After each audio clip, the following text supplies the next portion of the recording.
Arjun at David, bagay daw na love team. Arjun, may bagong issue na naman. Kalingap Edu, apektado. Ito na nga ba ang sinasabi?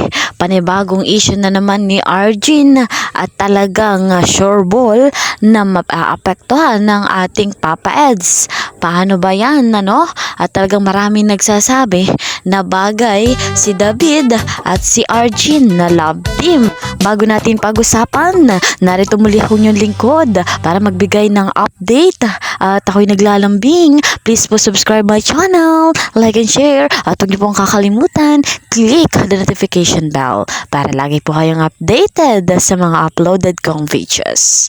At huwag tayong magsawang suportahan ang bumuo ng Kalingap, si Kalingap Rob at si Kuya Val Santos Matubang. Patuloy nating subscribe sa hindi pa nakakapag-subscribe. Suportahan natin at kapag pinapanood nyo na yung live nila, vlogs nila, video nila, ay patuloy nating panoorin at huwag i-skip yung videos para may blessings pa na dumating sa kanila at marami pang matulungan na nangangailangan. Alam natin yan, may pabahay, may binibigay silang financial assistance, ayan, ganun sila magmahal, ganun sila sa mga tao, kaya supportahan po natin.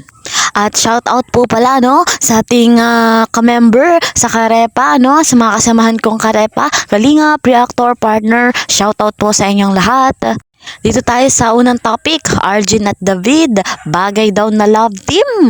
Bakit kaya nasabi ng mga viewers, ng mga sumusuporta sa EDC, bakit kaya nasabi nila na bagay daw si Arjun at David, Dahil ba parehong may issue?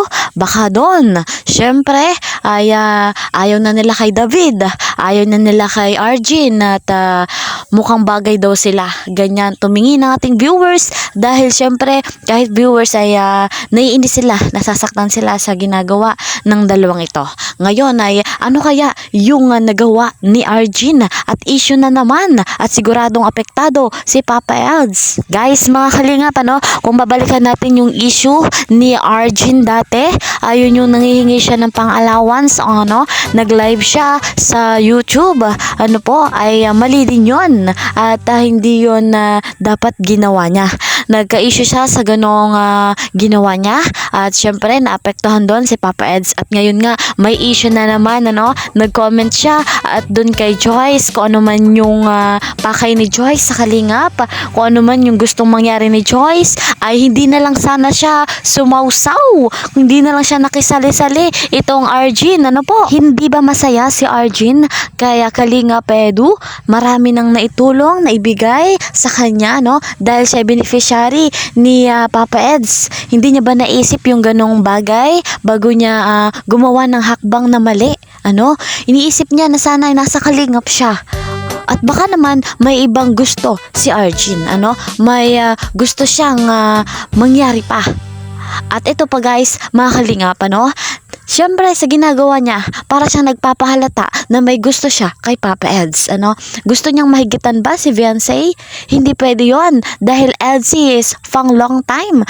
Forever ang EDC at hindi niya masisira kung ano man ang binabalak ni Arjun. Dapat iniisip niya na mayroong naitutulong si Papa Eds at hindi siya pwedeng manira ng iba pang love team. Naku po talaga, kaya maraming nagsasabi na bagay sila ni David. Apektado itong ating Papa Eds, Dati ay pinagtatanggol siya ni Papa Eds, nung una. Naawa kasi si Papa Eds at iniisip niya baka kung anong gawin ni Arjun. Delikado.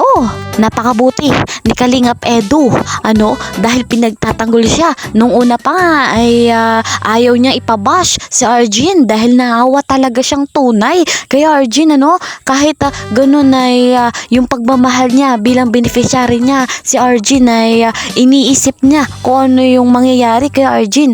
Pero ngayon, ang ginagawa ni Arjun, naku po, hindi niya iniisip si Kalingap Edu. Pang sarili lamang yata ang iniisip ni Arjun. Naku. think before you click, Arjun. Nabanggit ko na rin to kay Kalingap David, yung issue niya na pangdidila sa live ni Carla. Very wrong yon. At dapat ay inisip niya muna bago niya ginawa. Iniugnay ko sa think before you click. At gayon din sa'yo, Arjun, apektado dito si Kalingap Edu. Ang dami ng effort na nagawa ng ating Papa Eds para kay Arjun, Baka mamaya na naman ay magpaawa itong si Arjun. Siyempre, itong ating Papa Eds ay napaka maawain. Baka mamaya ay grabe na naman ang gagawin ni Arjun. Ayan, grabe talaga, Guys, mga Kalingap, kung kayo ba ay beneficiary ni Papa Eds, kayo nakakatanggap ng financial assistance mula kay Papa Eds. Gagawa ba kayo ng ganon? Gagawa ba kayo na ikasisira ni Papa Eds? Sisirain nyo ba yung imahe ng Kalingap? Syempre, ako nga, hindi ko kayang gawin yon dahil utang na loob ko kay Papa Eds yung kabutihan na ginagawa niya sa akin. Kung halimbawa ako yung minibigyan ng tulong, yung beneficiary, hindi talaga ako magtataka kung bakit nasabi ng mga viewers na si Arjun at si David ay bagay na love team. Alam niyo yan, guys, kung bakit, mga Kalingap. Kaya naman, sana magbago si Arjun. Sana magbago din si David. At payo ko lamang kay Arjun, una, Arjun, be thankful kung anong meron ka ngayon. Be thankful sa mga tumutulong sa'yo. Isipin mo kung paano ka nagsimula. Isipin mo kung gaano kahirap mabuhay sa mundong ito. Sana bago mo ginawa yung mga bagay na hindi dapat, ay pinag-isipan mong mabuti kung sino yung maapektuhan, kung masisira ka ba o hindi. Arjun, kung gusto mo talagang sumikat, idaan natin sa magandang paraan. Yung pupurihin tayo ng tao, hindi tayo ibabash, hindi tayo sisikat sa pambabash ng mga tao. Maganda yung mabuti yung ginagawa, dun tayo sisikat.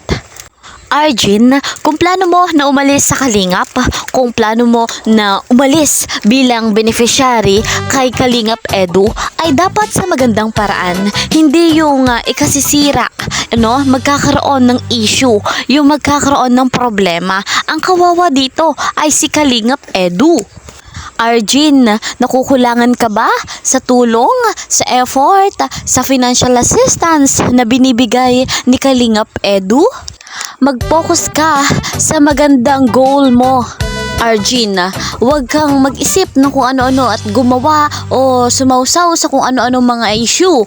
Kaya isipin mo yung better future mo habang ikaw ay beneficiary ni Kalingap Edu. Guys, mga Kalingap, patuloy natin suportahan si Kalingap Edu para mas marami pa din siyang matulungan na nangangailangan. Gayon din syempre si Kalingap Rob at si Kuya Val Santos Matubang. At ako na inyong lingkod ay naglalambing patuloy na huwag niyo pong kakalimutan na i-subscribe at i-like and share at i-click ang notification bell para lagi po kayong updated sa aking mga videos. Ayan, sa mga subscribers, listeners, saan man sulok ng mundo, mga OFW, patuloy niyo pong tangkilikin ang aking vlogs. Maraming salamat. See you po sa next vlog ko. Bye-bye!